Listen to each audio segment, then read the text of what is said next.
देखो बेटा, अभी जो हमारा इम्पोर्टेंट टॉपिक है, वो चैप्टर 4 में वो है प्रतिरक्षी अणु की संरचना का जो सचित्र वर्णन कीजिए। सीधा-सीधा क्वेश्चन आपको पूछ लिया जाता है, तो अलग से वीडियो बनाकर समझा रही हूँ, है ना? प्रतिरक्षी अणु क्या होता है बेटा?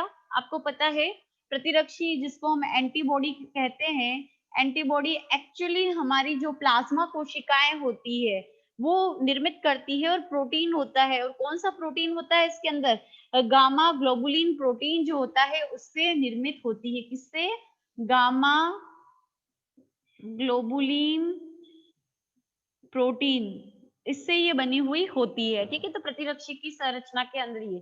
फिर इसका वो हिस्सा जो किससे प्रतिजन से क्रिया करता है, प्रतिरक्षी का वो हिस्सा जो प्रतिजन से क्रिया कहलाता है, क्या कहलाता है? पैराटॉप कहलाता है। और प्रतिजन का वो हिस्सा क्या कहलाता है? एपिटॉप कहलाता है। समझा दिया लास्ट वीडियो के अंदर, पता होना चाहिए, है ना?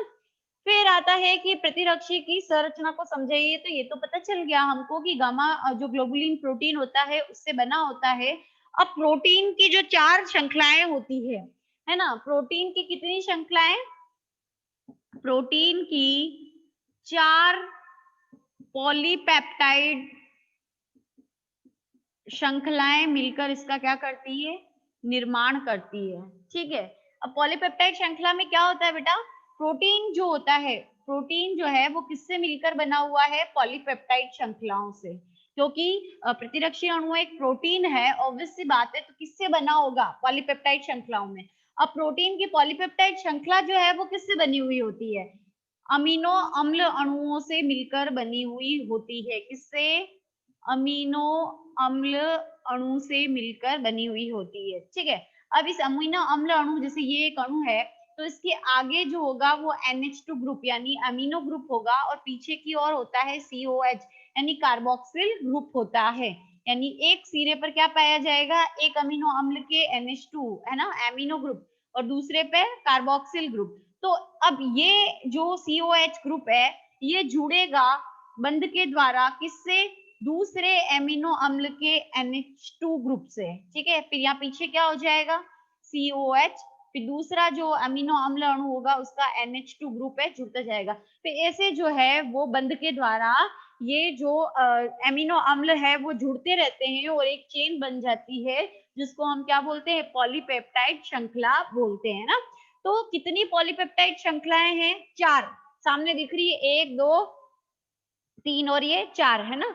तो 4 पॉलीपेप्टाइड श्रृंखलाएँ जो होती है उनसे मिलकर बना होता है। और ये किस फॉर्म में अरेंज होती है पॉलीपेप्टाइड श्रृंखलाएँ? देखो इंग्लिश के वाई लेटर के समान जो है वो इसकी संरचना होती है।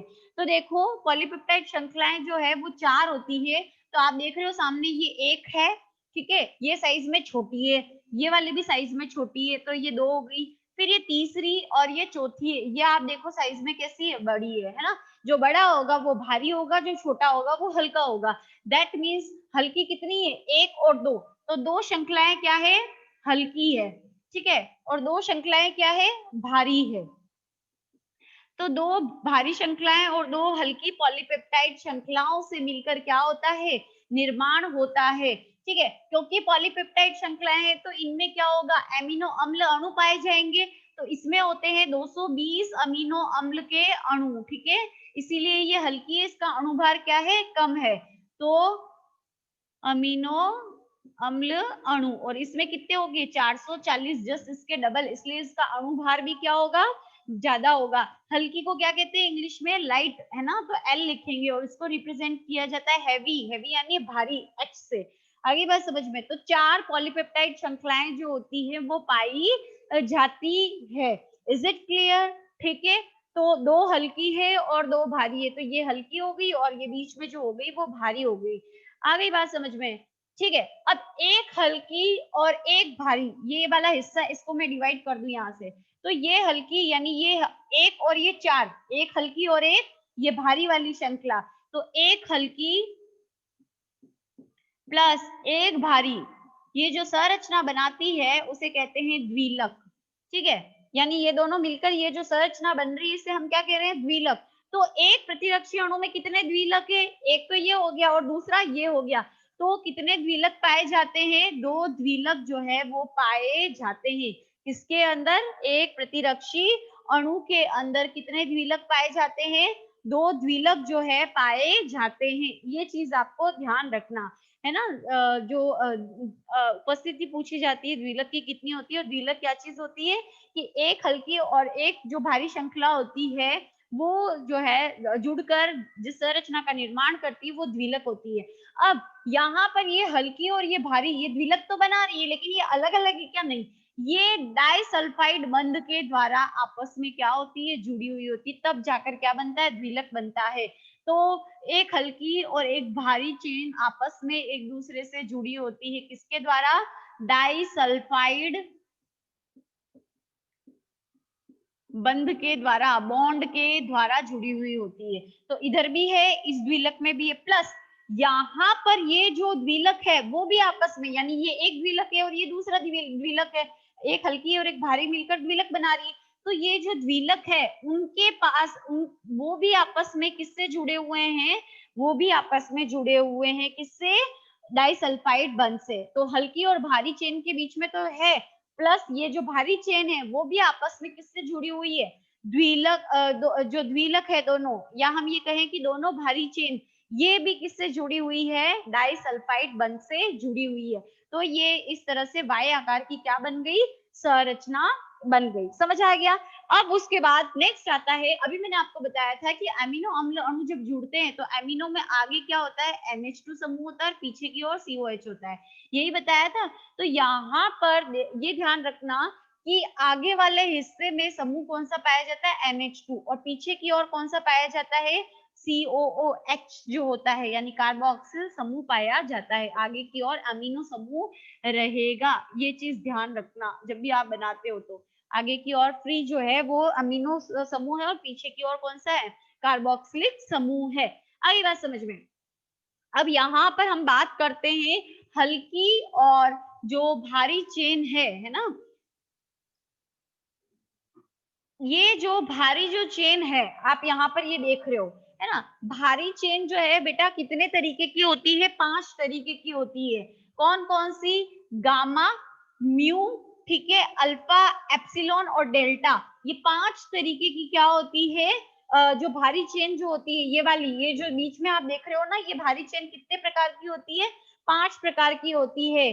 गामा हैवी चेन, दूसरी है म्यू हैवी चेन या भारी चेन, फिर तीसरी है अल्फा भारी चेन, फिर है एप्सिलॉन भारी चेन, और लास्ट 5वां प्रकार है कौन सा? डेल्टा भारी चेन। तो ये भारी चेन कौन सी उपस्थित है? सपोज ये हमारा कोई भी प्रतिरक्षी अणु है, उसके अंदर कौन सी है? भारी चेन का कौन सा प्रकार है? अल्फा वाला प्रकार है। तो ये हमारी जो प्रतिरक्षी अणु है वो क्या कहलाएगी? IgA कहलाएगी। इम्यूनोग्लोबिन कहते हैं प्रतिरक्षी अणु को। इन शॉर्ट में मैंने बताया था अभी लास्ट वीडियो के अंदर कि प्रतिरक्षी अणु को इन शॉर्ट IG लिखा जाता है, मतलब इम्यूनोग्लोबिन लिखा जाता है। तो ये तो आ गया इम्यूनोग्लोबिन, और अल्फा के लिए आ गया A, ठीक है। अगर ये भारी चेन अल्फा वाली उपस्थित है, तो अगर अल्फा की जगह कौन सी उपस्थित हो? डेल्टा उपस्थित हो। कौन सी चेन? डेल्टा।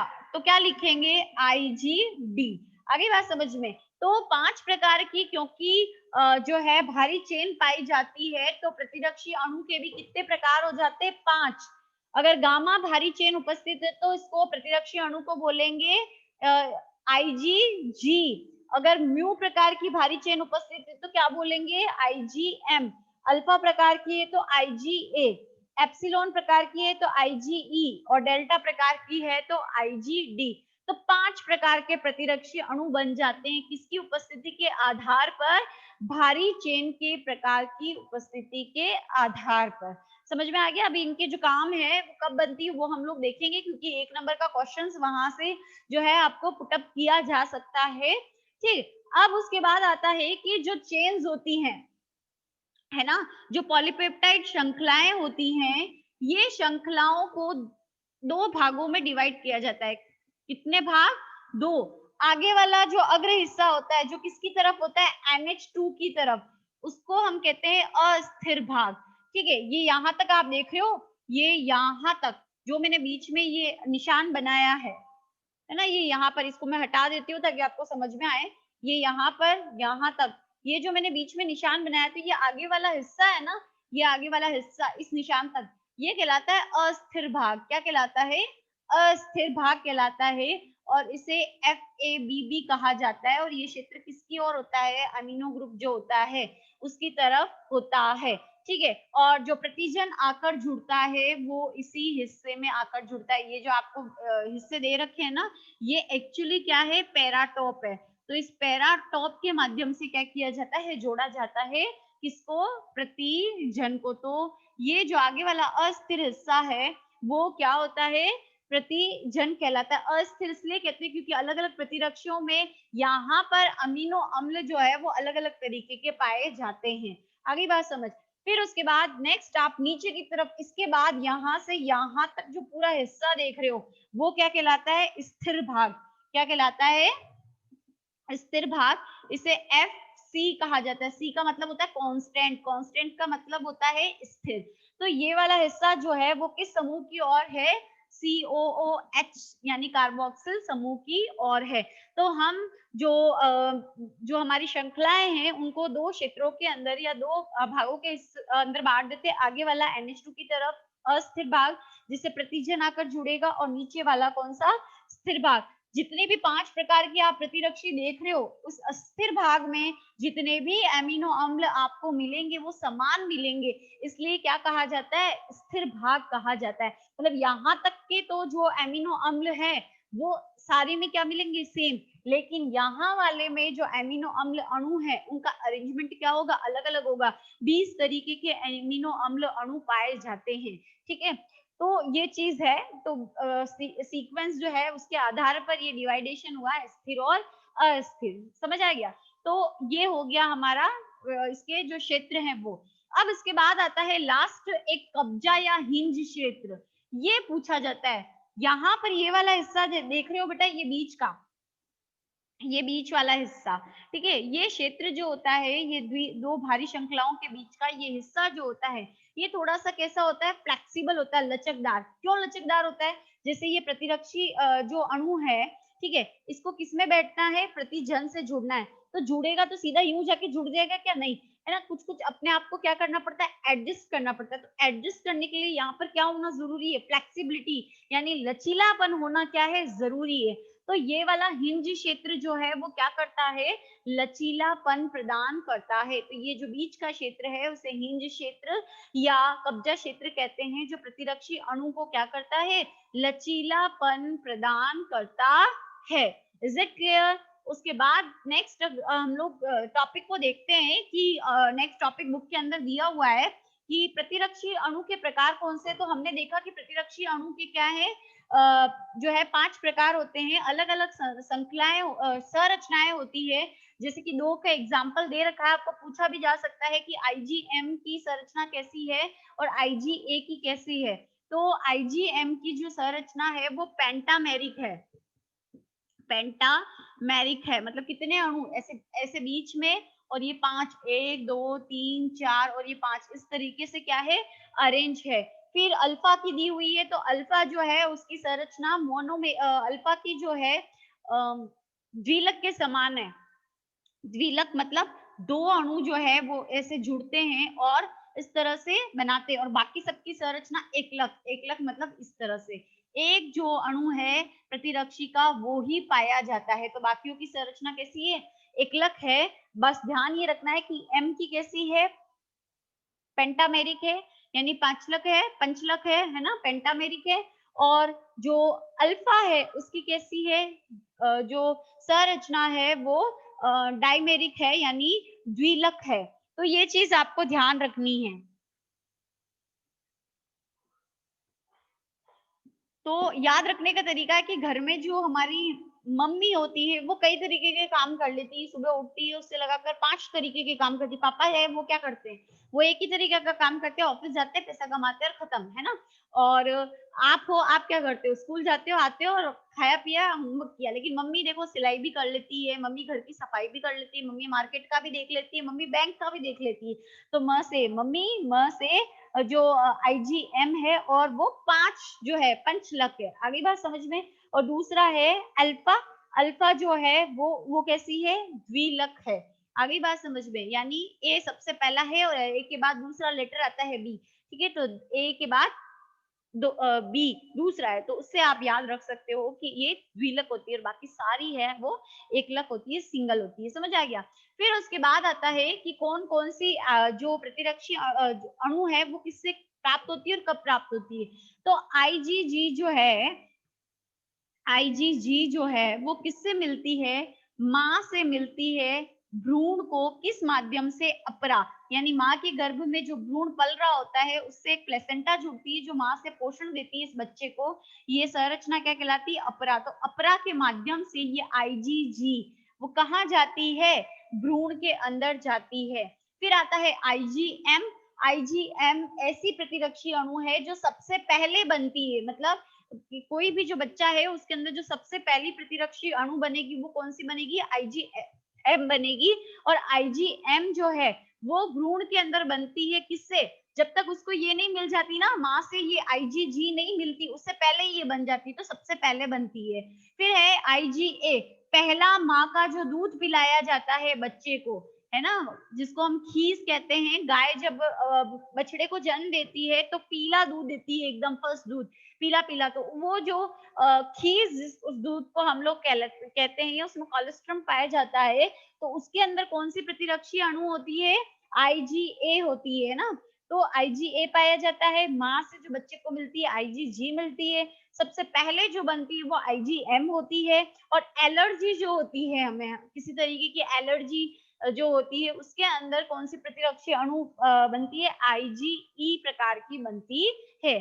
ठीक है, तो ये हमारे प्रतिरक्षी अणु के क्या हो गए, प्रकार, और कब कब बनती है वो हो गई, और संरचना हो गई। इंपॉर्टेंट टॉपिक है इसलिए अलग से वीडियो बना के पढ़ा रही हूँ, तो उसको अच्छे से आप लोग समझ लेना।